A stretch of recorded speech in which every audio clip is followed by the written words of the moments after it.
अब आगे बढ़ते हैं। तो हमने पहले पढ़ा थॉमसन मॉडल, जो कि कंप्लीट एक्सप्लेनेशन नहीं था, ड्रॉबैक्स थे। उसके बाद आ गए हम रदरफोर्ड्स एटॉमिक मॉडल में, जिसने कुछ हद तक चीज़ें अच्छी बताई, ठीक है। और रदरफोर्ड मॉडल में भी कुछ ड्रॉबैक्स थे। एक तो अपन ने देखा कि उसका इलेक्ट्रॉन कंटिन्यू मूव होने से क्या होता है, जाकर मर्ज हो जाता है। अगर ऐसा देखें तो मैक्सवेल ने कहा कि ये पॉसिबल नहीं है, ठीक है। और जो है उसने कोई डिटेल एक्सप्लेनेशन नहीं दिया कि इलेक्ट्रॉन का डिस्ट्रीब्यूशन अराउंड दी ऑर्बिट्स कैसे होगा, ठीक है। तो रदरफोर्ड मॉडल्स में कुछ ड्रॉबैक्स थे। तो उसके बाद आया बोर्स एटॉमिक मॉडल। तो आप पहले हम देखेंगे उसका first part, development of Bohr's atomic model. इसका जो डेवलपमेंट हुआ पहले, ठीक है, Bohr's model, development of Bohr's atomic model.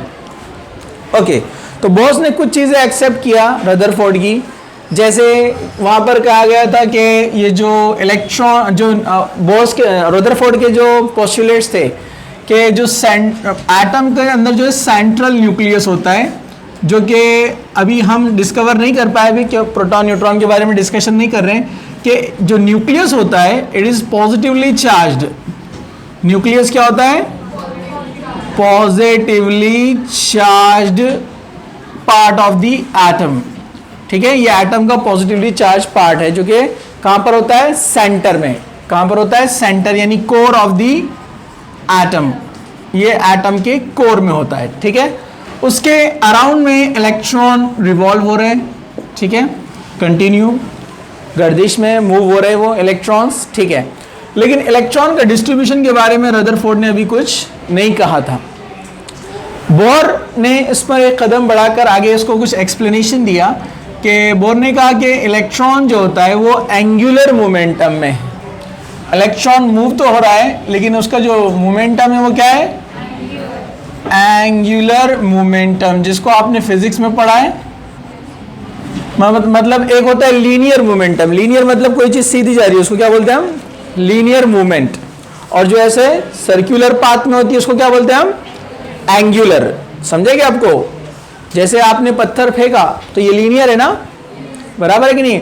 वो पत्थर को आपने धागा बांध दिया, आप उसको गोल गोल घुमा रहे हैं, तो ये एंगुलर मूवमेंट है उस स्टोन का, समझा आपको। उसको एंगुलर मोमेंटम बोलते हैं। और उसको उसने कैलकुलेट करने के लिए क्या यूज किया एंगुलर मोमेंटम के लिए, कि angular momentum is equal to n into H upon 2π। इसको हम डिटेल में आगे पढ़ेंगे, ये क्या होता है ये इक्वेशन और क्या अपने को एक्सप्लेनेशन देता है।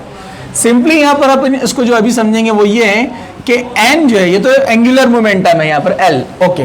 जो n है, n is the integer. Bore बोला क्या है, ये इंटीजर है। इंटीजर मतलब 1 2 3 4 इस तरह से, ये इंटीजर है। And each integer means n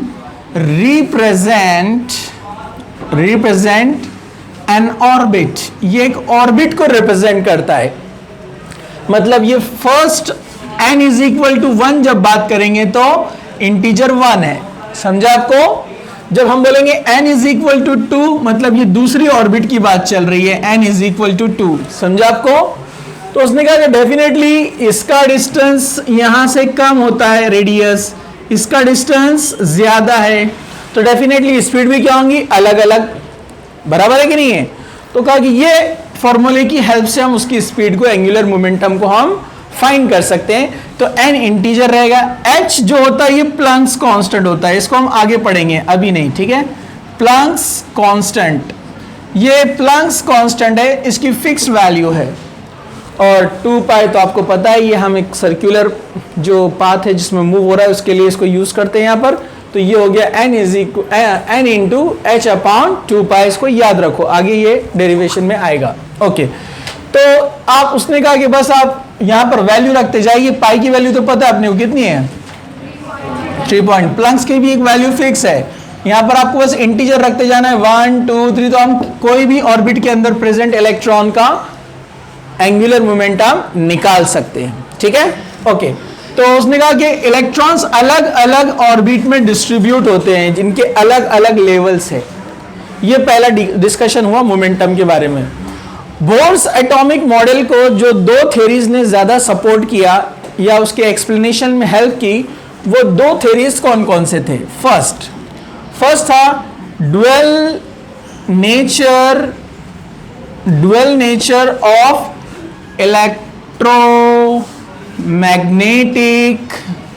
radiation. पहला point, dual nature of electromagnetic radiation. Dual nature मतलब डबल नेचर। तो जो रेडिएशंस होते हैं, रेडिएशंस क्या रहते हैं? ये लाइट निकल रही है, रेडिएशंस है ना। वैसे और भी टाइप के रेडिएशंस होते हैं, लाइट है, फिर जो बहुत सारे अल्फा रेज है, ये रेडिएशंस है ना, पता ही नहीं आपको। माइक्रोवेव है जिसमें खाना बनाते हैं आप, रेडिएशन। एक्सरे है, ये भी रेडिएशंस है। सो डिफरेंट रेडिएशंस, सबकी स्पीड अलग अलग है, वेलोसिटी अलग अलग है, सबका नेचर अलग अलग है, वो हम डिटेल में पढ़ेंगे आगे, ठीक है। तो जो रेडिएशंस होते हैं, इलेक्ट्रोमैग्नेटिक रेडिएशंस, तो इलेक्ट्रोमैग्नेटिक रेडिएशंस जो निकलते हैं उसमें दो नेचर होते हैं, ये आगे हम डिटेल में देखने वाले हैं।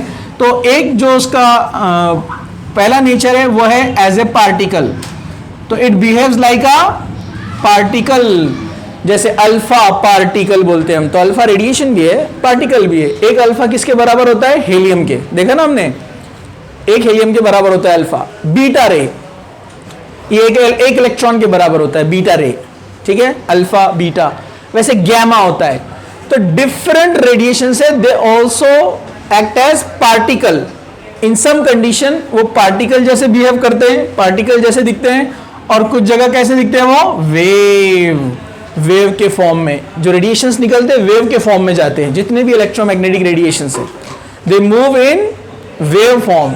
आपको वेव पता है ना? वेव, पानी में अगर पत्थर डाले तो कैसी लहरें दिखती है ना आपको, समंदर की भी लहरें देखते हैं आप, बराबर है कि नहीं है?